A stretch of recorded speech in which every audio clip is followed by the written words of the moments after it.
Depuis son arrivée au pouvoir, le général de Gaulle cherche une issue à la crise algérienne. À Alger, les nerfs sont à vif. Le 24 janvier 1960, les activistes pro-Algérie française organisent la semaine des barricades. L'armée reste neutre et l'insurrection tourne court. De Gaulle se rend en Algérie pour une tournée des popotes.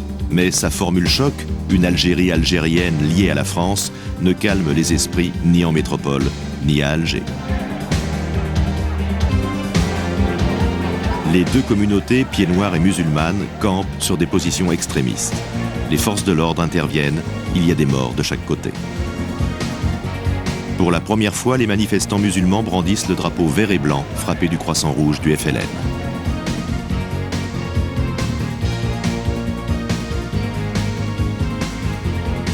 Le référendum de janvier 61 précipite la réaction des activistes pro-Algérie française. Le 22 avril, acclamé par la population européenne, une fraction de l'armée conduite par le général Salan se rend maître d'Alger. Mais De Gaulle reste ferme. Les insurgés rejoignent la clandestinité. Sous le sigle OAS, ils font régner la terreur en Algérie et multiplient les attentats sanglants en métropole. Le 18 mars 1962, les accords d'Évian, qui reconnaissent la souveraineté de l'État algérien, sont signés.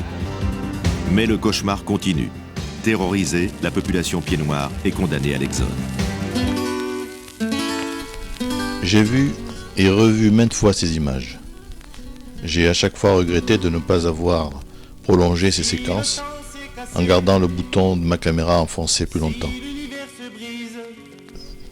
À chaque fois, j'ai essayé de me remémorer ce que je ressentais en filmant cet événement qui marquait un tournant dans notre vie et dans celle de tous ces gens qui avaient payé un aller simple en prenant le bateau.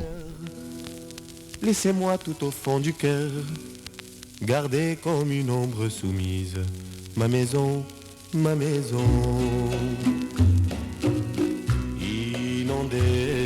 En fait, les seuls souvenirs que je garde de ce moment sont les images que j'ai enregistrées sur ce film. Comment étions-nous installés sur ce bateau? Qu'avons-nous mangé? A-t-on dormi? Je n'en sais rien.